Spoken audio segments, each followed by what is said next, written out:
មានសត្វហៀតជាងនឹងពងសាំងអ្វីឆ្នាំជូតនាមស័ន្នកណ្ដលណាស្រីធាទឹកពងអ្វីពងទេវតាប្រ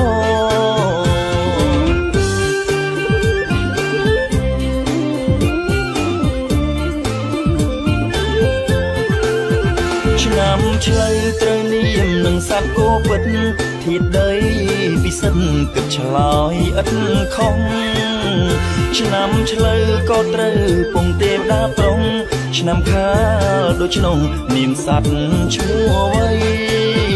ឆ្នាំខាលសត្វខ្លាធាតឈើពងអីគឺពងយ៉ាងខៃយ៉ាស្រីពំងាឆ្នាំថងទុនសាយធាតឈើដូចគ្នារីពងសោពីគឺជាមនុស្សស្រី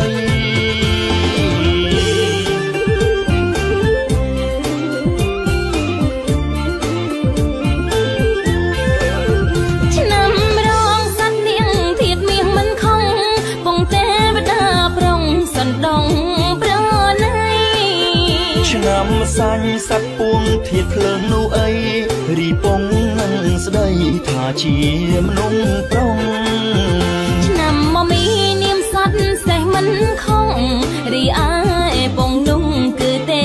វតាស្រីរីឆ្នាំមកមេពពេនោះអីធាតមានពងអ្វីទេវតាស្រីដែរ